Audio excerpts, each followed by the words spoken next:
when Russia starts falling down, it will start disintegrating because this is objective process. It's internal political process in Russia, regardless of what's happening outside. What happened to all the empires, they break down. Bonjour, vous regardez l'Ukraine en flammes, une chaîne YouTube en français par l'Ukraine Crisis Media Center. Je m'appelle Tetiana Ogarkova et dans ce projet, on vous raconte comment l'Ukraine résiste face à l'agression russe. Depuis le début de l'invasion russe à grande échelle en Ukraine, l'idée s'est répandue selon laquelle les États-Unis fourniraient suffisamment d'aide militaire à Kiev pour survivre, mais pas assez pour gagner. L'expert militaire note que cette position de Washington peut s'expliquer par la crainte d'une défaite stratégique du Kremlin qui les conduise au chaos à l'intérieur des frontières de la Russie, éventuellement à la démission du président Vladimir Poutine et une lutte régionale acharnée pour le pouvoir et aux risques associés avec des armes de destruction massive. Dans l'épisode d'aujourd'hui, nous allons écouter deux diplomates ukrainiens se pencher sur les conséquences potentielles pour la Russie et sa défaite militaire, ainsi que sur les scénarios possibles de la désintégration de Fédération de la Russie. Si vous souhaitez en savoir plus, continuez à regarder cette vidéo et n'oubliez pas à vous abonner à notre chaîne YouTube pour ne pas manquer nos vidéos à venir. Depuis la fin du XVIIIe siècle, la région de Kuban, cette région frontalière avec le territoire contemporain de l'Ukraine, est habitée par des Ukrainiens. Mais la Russie a tout fait pour que ce territoire stratégique et rentable reste sous son contrôle. Aujourd'hui, 90% d'habitants de la région de Kuban sont d'origine ukrainienne. Mais les autorités russes considèrent le Kuban comme une partie indissociable de la Russie. Ils appellent les habitants de cette région, anciens cosaques ukrainiens, les Russes. Ils appellent aussi la langue ukrainienne qu'ils parlent un dialecte méridional de la langue russe. Le ministre ukrainien des Affaires étrangères dans les années 2007-2009, Volodymyr Ohryzko, parlera de l'avenir de Kuban et d'autres régions abritant de minorités nationales dans le territoire russe après la défaite militaire de la Russie dans cette guerre injustifiée que la Russie avait commencée en 2014. Écoutons-le. The processes that will take place in Russia after we get the victory at the front line, I believe in this. It doesn't matter how loud some Western people are that everything stops, that there is no chance for us to win, that we have to think what we'll do when we lose. Okay, this is like a separate story. We'll talk some other time about it. But I think that when Russia starts falling down, it will start disintegrating because this is objective process. It's internal political process in Russia, regardless of what's happening outside. The outside factors, external factors, are strengthening internal problems. Then there will be a question, what I've been talking about, the right to self-identification. But not the right for territories, but the national minorities, the peoples living there. Look, why do we refuse? We don't refuse, I mean, but we don't object. But the general political idea, including the West, why they think that Russia is an integral subject that cannot look differently. Why? Volga Tatars, other gay people, Chechen people, all these minorities. Well, constitutional structure in Russia, it's federal. It's like federal. Well, it's colonial, not federal. But speaking about this, if it goes to that, and I think it will go to that, it will be there. So the part of the modern Russia's territories, which used to be Ukrainians once, will have this right to claim if they want to create like a new entity or coming back to those territories where they were taken from. So above my table, I have a map, you know, on the wall I have a map that was given in the beginning of the last century. It was published. And our delegation used it at the negotiations. Yeah. Azov regions, Kuban, yes. We've seen the part, very natural when it comes to European security, when the zone, not the conflict zone, but this is clearly delineated. Yeah. So I would now maybe not go too far. Let's go step by step, with step-by-step approach. And look, now in Kuban, they speak Ukrainian in villages, it's true. They call this language, well, they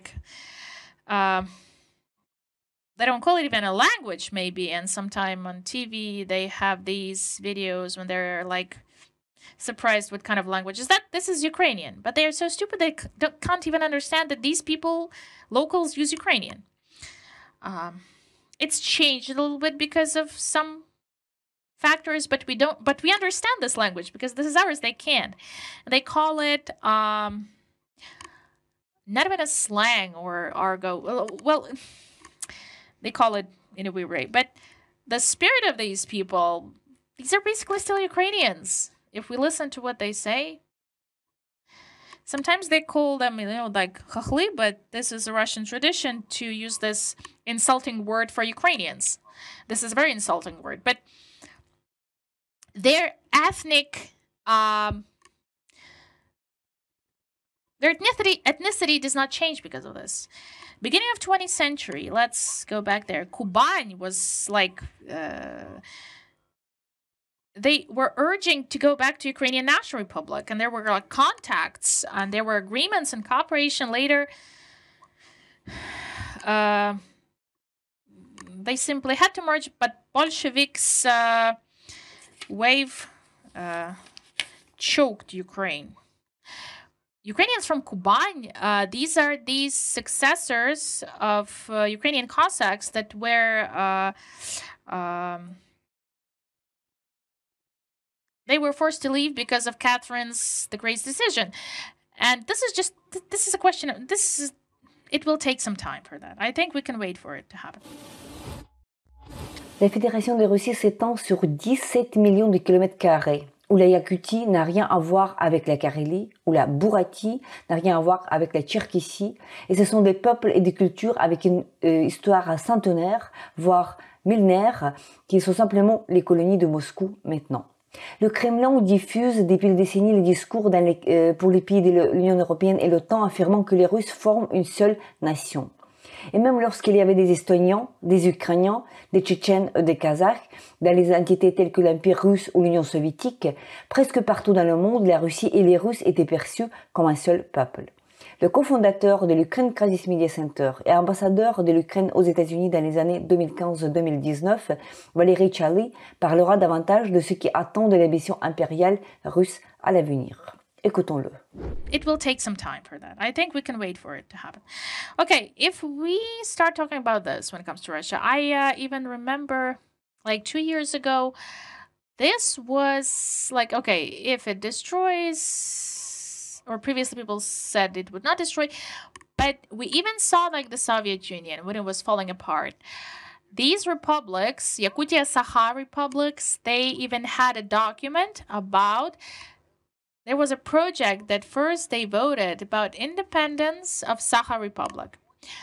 But back then, voluntarily or whatever, so they agreed to transfer the rights. It was a decision that was recorded. So a precedent that autonomies can withdraw.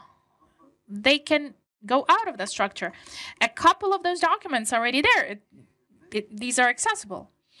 And even some like Yakut people, when they're in like Yakut battalion, but they've accumulated people from Far East in armed forces of Ukraine even, yeah?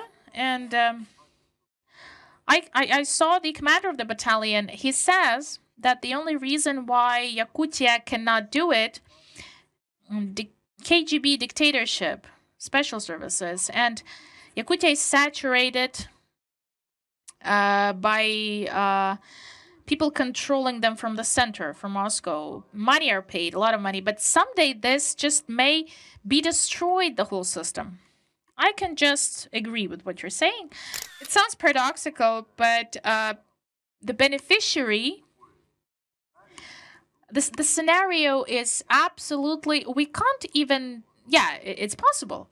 My idea is that we can't say when it will happen. The factors may merge. We can't even forecast when it may happen. Of course, Valery, of course, I fully agree. Because once I saw these confidential letters that Russia is about to break, yeah, long ago. And I was very skeptical about that back then. And now, what can be a trigger? A war. Yes, a war, which is changing the situation dramatically for Russia. They may simply violate the agreement between the Tsar and the slaves, or how to call. They only have like the Tsar and the slaves, yeah. So basically, how they used to have it all the time. So I don't speak of all the Russians now, like 100%, but Russians. I'm against the concept of good Russian, but there are so many people who left Russia many years ago. But some mental connection, they still keep it.